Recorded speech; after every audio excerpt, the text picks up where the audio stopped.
it's Aileen here and welcome to our talk today. I'm delighted to say we have Libby Cunningham on to chat to us today. And Libby's going to cover the invisible challenges lots of people face when they have recovered or when they're recovering from their stroke. Libby is the first clinical specialist occupational therapist in stroke in Ireland and has been working in the Mater Stroke Service since 2007. Libby was involved in the development of the early supported discharge stroke service in the Mater, and now she actually works in this service full time. She's also been a member, thankfully, of the Irish Heart Foundation's Council on Stroke since 2008. Libby, just this year, has started a professional doctorate in the Royal College of Surgeons, and her research is investigating the impact of post-stroke cognitive impairment, specifically on younger stroke survivors. And in 2024, Libby will be calling out because she'll be conducting interviews and focus groups with working age stroke survivors to explore their lived experience of having a post-stroke cognitive impact and its effect on working, parenting, and other life activities. So in short, Libby is a fountain of knowledge and she has lots of interest in the area of the invisible challenges that are faced by many after they've had their stroke. Welcome and thanks for joining us today, Libby. Thank you. I'm delighted to be here. Great. So we popped up on the Facebook last week that you were coming on, and it did generate a few questions for us. We also had a few questions in mind from questions just we get asked lots by people. So we'll run through these and hopefully answer some of the concerns that people may have. So what we hear all of the time is that people, they look the same, but they definitely don't feel like themselves anymore, or they feel like less of themselves or just different than before. Why is this, Libby, and is it normal? Yeah, I think it's, well, obviously everyone who's had a stroke is going to have their own unique experience to them. But certainly what we find a lot in my clinical role working on the early supported discharge team is, like, often people, it's such an acute, hyperacute experience of having that initial, medical emergency of stroke and having that managed. And obviously with the advancement, the very welcome advancement of things like thrombolysis and thrombectomy, where people can hope to have a much better functional recovery. What we do find is that people might be discharged very quickly, and the obvious things like their walking, their communication, the things that people normally associate when they think of a stroke, you think of somebody with a weakness down one side of the body or a change to their speech. And what I encounter frequently is that for people that who don't have those more obvious impairments, that just because they're home, that's when things can crop up that maybe weren't so noticeable in that acute care environment. So we can have people experiencing fatigue, for example. Post-stroke fatigue is very common. Some research would even suggest it's up to 92%, but there's a lot of research still to be done on understanding what actually is post-stroke fatigue, why some people experience it, why some people don't experience it. But also, so there's fatigue. Even people can go home and they can still have headaches. I have patients often reporting that it's just taking them slower to do things that they'd normally be able to do without a moment's hesitation, like making a familiar meal. It's just things are taking a lot longer, and that can be because we can have some subtle changes to our thinking skills, to our concentration, how much our brain is able to process information, and also the speed at which it's processing. Like before you have your stroke and you go to the shops, you think of somewhere really busy like a supermarket. We don't think about how much our brain is having to process with the fluorescent lighting. Everyone around us is all that visual stimuli that our brains are still having to process.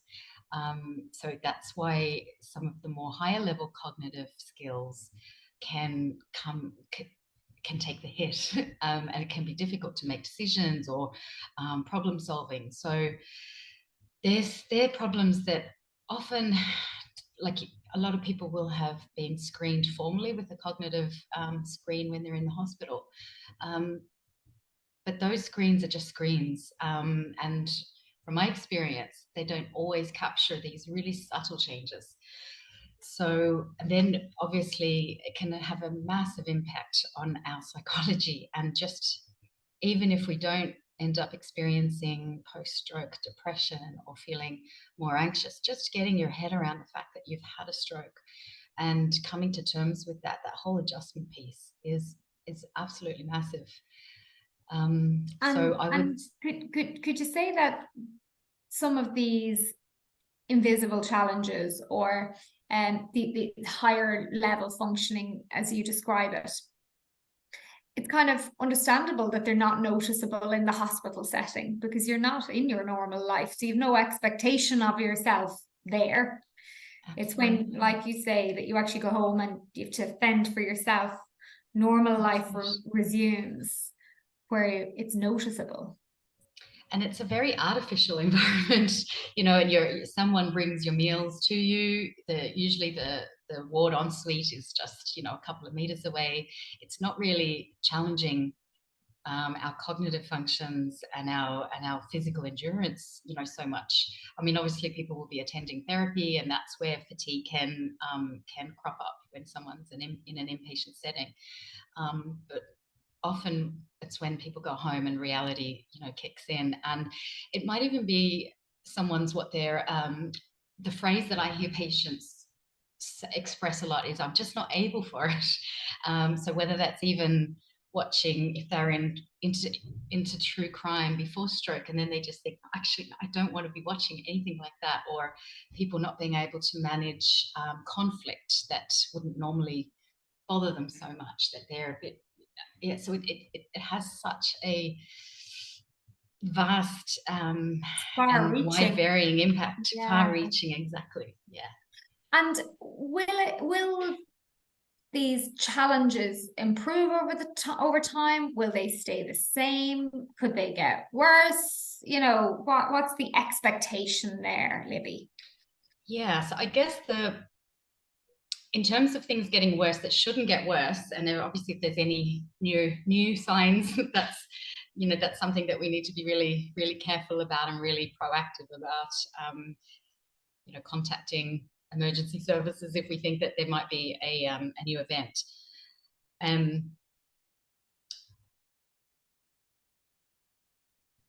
in terms of, yeah, it's very.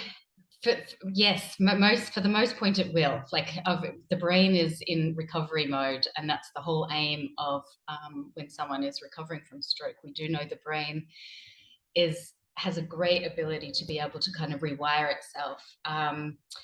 In terms of post-stroke fatigue specifically, that the top stroke researchers in the world don't really fully understand how it works either. There's a lot of research still to be done. But certainly there's a lot of things that we can do to manage our symptoms. And that would be things like pacing, thinking about what you have to do during the day, and spreading things out. I know a lot of people are thinking, I'll get everything done in the morning and then take the afternoon off. And that's just simply something you just can't do when you're recovering from stroke and you may be experiencing post-stroke fatigue. But even understanding that it is a thing, that it has a name, and it might not have been mentioned in the acute hospital setting, but it doesn't mean that you're not experiencing it. It's definitely something to be aware of. And certainly if you did feel that you were having any difficulties and you weren't linked in with an ESD or a stroke service or a stroke rehabilitation service, it's definitely something to mention to a healthcare provider, whether that's your GP or your public health nurse, and take it from there, because we can do things. Yeah, so that kind of brings me on to another question I had in mind, which was like, how do I let others know I'm struggling? If I'm been told by maybe a healthcare professional, certainly family and friends, that, gosh, you're quite lucky, like you've recovered really well. Yeah. Again, you can walk and talk and, you know, do all the things that you're expected to do. So, yeah, like what could we do to let others know that we're struggling? Yeah, I think The Stroke Association actually has a really lovely piece on this, particularly on their return to work section, because it's very individualized, the decision, because you're kind of thinking, well, how much information do you don't necessarily maybe want others to know, but ultimately it's better to be open and honest, and that helps people understand where you're coming from, because for most people, the idea, you can't control other people's ideas or knowledge of what a stroke is, and you might not be fitting into the mental picture that they have of somebody that's had a stroke, but that does not mean that what you're experiencing is any less real, any less significant, any less impactful on you and your ability to go about doing all the everyday tasks you want to. So I think even knowing that post-stroke fatigue exists and has a name, and that can be something that people are reassured by. And I think it's giving them, not assuming that people understand stroke the same way that you're experiencing, and your understanding of stroke has changed since having one. Yeah, so get it out there. Don't try and soldier on. Absolutely. Get it out there and talk to the people who matter, Absolutely. Yeah. Yeah. Okay. I think it's also really important to keep talking about it, because even if we don't have any kind of say clinical depression or clinical anxiety, it's that adjustment piece. I think the more we talk about it, the more we are able to process what has happened to us. Any stroke is a major medical and life event, and it is going to shape your experiences, your life experiences going forward. Yeah. So yeah. So that's something I'd often say. Yeah. Like people will often say, "Oh, I'll be fine once I'm back to normal." And so even in the early days, it's really important to try and maybe get the person to be reconsidering or reframing what has happened to them, and that not setting them up for years of long-term disappointment if they don't achieve the way that where they would like to be, Yes. the way things were the week before you had the stroke. So it's a case of moving forward from where you stand today rather than trying to just rewind. Is that exactly? Yeah. Exactly. Okay. Yeah. A question that we get often, and one that came in, is why am I so mentally tired, and what can I do about it? Yeah, I think sometimes when we think of fatigue and energy levels, we think of the physical kind of symptoms, but even engaging in a conversation or having like a in-depth, like emotional conversation can really be enough to take it out of you and make you feel mentally tired. And I think even it's something after, like when we're seeing patients, we have to be mindful of it. And if someone is being seen by speech and language therapist or a physio and myself, we have to be really careful that we're spacing out therapy times, because even engaging in a stroke rehab session can be very mentally fatiguing. But what you can do about it, it's obviously I would advise anyone to link in and speak to their stroke MDT, because everyone's experience is different, and their rehab needs to be very individualized and tailored to the individual. But certainly suggest bringing it up with like wonderful services like Connect, and talking to the wonderful nurses in the Irish Heart Foundation, and they can help advise as well. But it's really about looking at, we know that the brain does its best recovery when we have, we'll call it just the right challenge. So it might be, if you were ever interested in current affairs or listening to podcasts, it's kind of recognizing what is it, at what point do you start feeling that mental fatigue, and then kind of taking a note of that, and then maybe increasing the amount of time, even if it by 5 minutes, like the next time. Or maybe you can think about rejuggling what you have to do in the day to focus on maybe increasing your mental capacity for something. It's hard to give specifics when everyone's needs are so individualized. But it could be even something that, like one of the suggestions I often say to my patients would be, like, if you're making dinner, and you're able for it, put a radio on in the background, or a podcast or something, or an audible book that you're listening to, and that's just helping to drive. Now, that's going to be too much for some people, but if you feel that you are managing, doing the ironing, then increasing the challenge by listening to something at the same time is going to help improve and build up those divided attention skills and your brain's ability to deal with how much it's able to process from an information processing point of view. So it's like if you're exercising the muscles, you might increase the reps or the weight. This is like just increasing the channels of thought, or Absolutely. Some of the therapy I do is like, particularly with people who have like really cognitively demanding roles that they want to get back to work to. The trick is trying to find something to kind of replicate something as cognitively demanding as that. So it can't be too easy. There's a point at which it's a challenge, and then finding the point where it gets too much, and then it's just creating maybe frustration, further fatigue, and it's finding the tipping point. Is that right, Libby?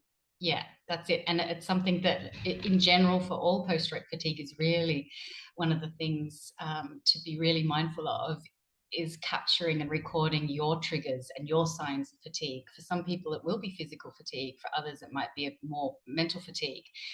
But the starting point is really understanding your presentation of it, so that you're going to be in a best, like, knowledge is power. If you can understand your fatigue presentation better, it's going to strengthen your ability to manage it and minimize the impact it's going to have on your everyday tasks. So one thing, no, go on ahead, Libby. Sorry. One thing I was going to say is I often get people to keep a diary and check in with themselves 3 or 4 times throughout the day, jot down what they've done, and maybe give themselves a rating of 1 to 10, 10 being like beyond tired, like the most tired you could imagine, 1 being feeling quite normal, for want of a better word, where you're not feeling like fatigue is interfering at all. And over time, the more that you will see patterns emerge, and for everyone else, it's like, it is quite individualized. So for some people, a in-depth conversation could be what triggers them, whereas for somebody else, it's the actual physical, like having a shower, getting themselves washed and dressed. They have to have a break before they'd be able to contemplate going downstairs to make breakfast. So it's just tailoring it.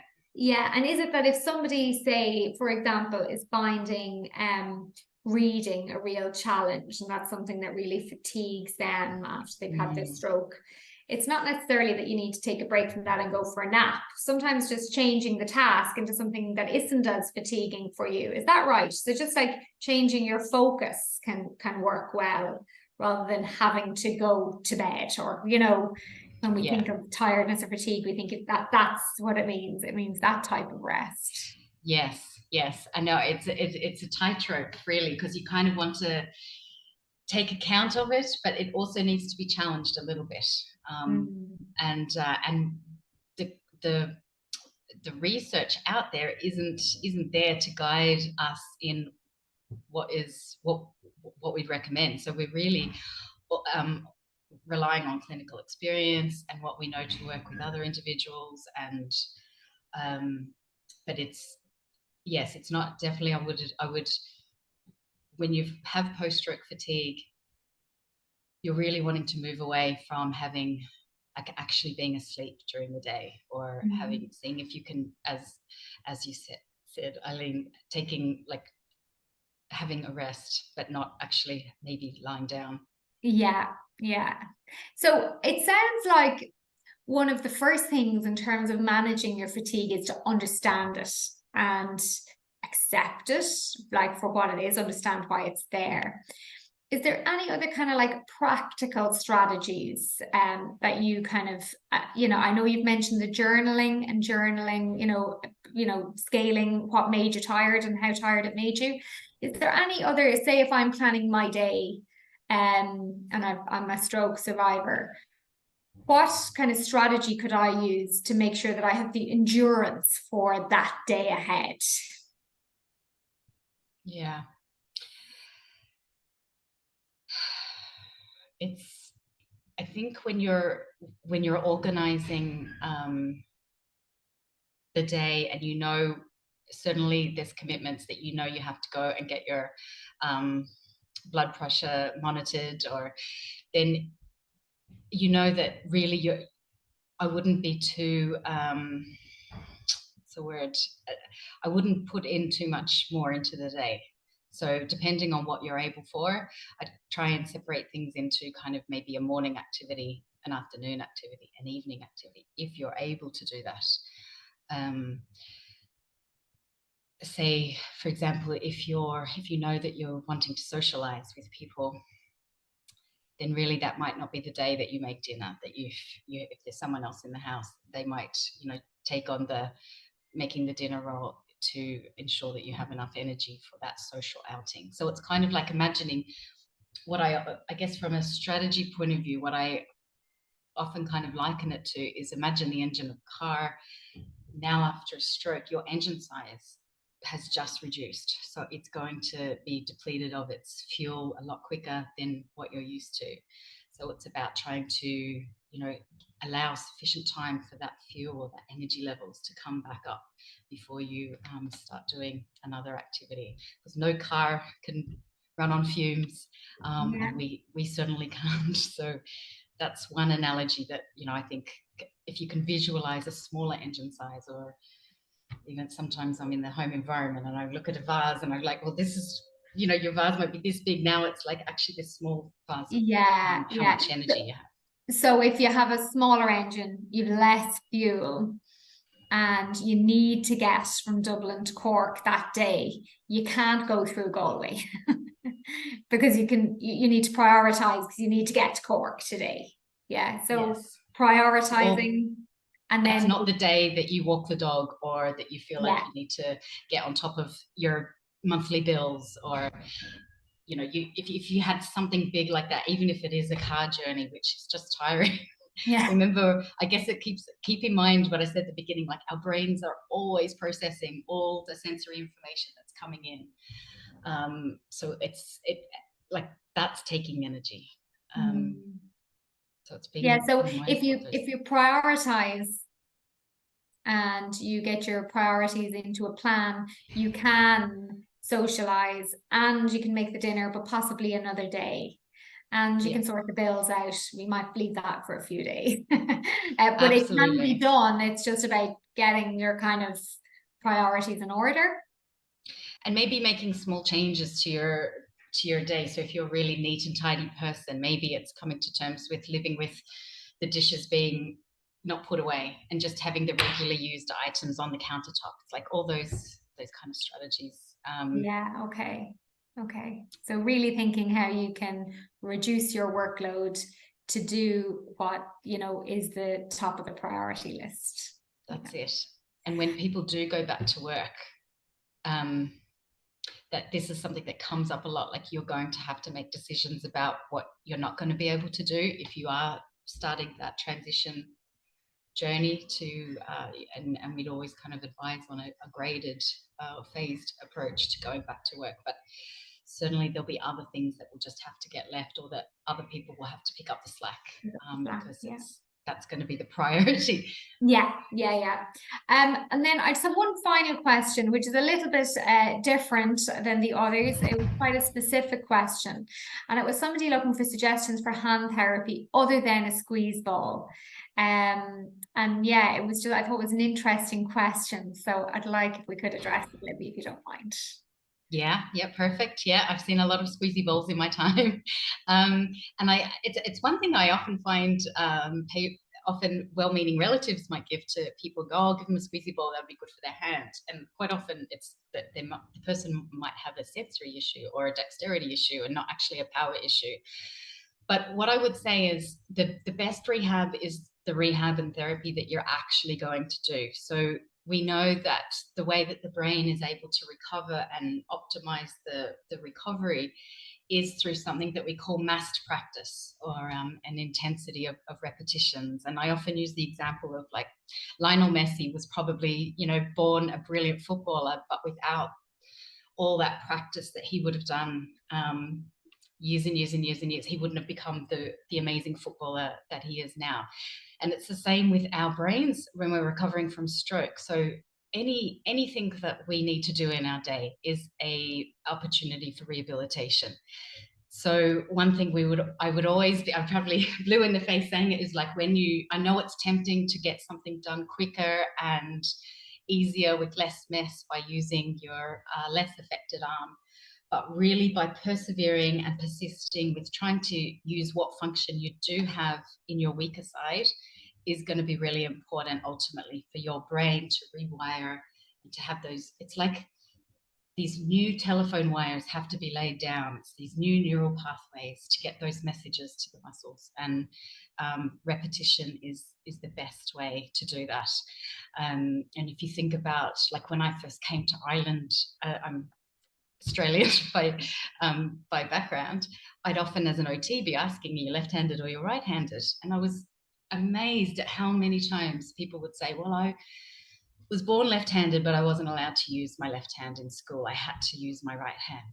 And I think that is that's something that everyone could relate to. It'll be, whether it's not yourselves, it might be an older relative that happened to. And it's a really good example of how the brain rewires itself, because with practice and perseverance and the fear of getting, goodness only knows what punishment if you were going to use your left hand, that made you become very adept, and that dexterity you were able to regain that sense of dexterity and function in a non-dominant hand. So that's the underlying mechanism for how the brain recovers after stroke. So just thinking all the different everyday opportunities, reaching for a door handle, holding a toothbrush, and like everything kind of is a rehab opportunity for that hand. Yeah, okay. So to mindfully use the opportunities as they arise, and have patience with yourself, when you can. Definitely. And obviously it's in, keep you doing the therapy program that you've been provided by your stroke MDT. Yeah, okay. Libby, is there anything else that you wanted to mention before we finish up? Thank you so much.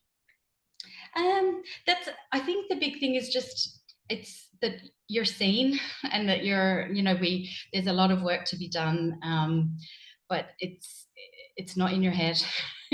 These symptoms are very, very real, and are no less important than some of the more obvious changes that can happen after a stroke. So just encourage you to talk to trusted people that you trust, your close family and friends, and really come to terms with what's happened, because it's a big thing, and any stroke is a massive thing in someone's life.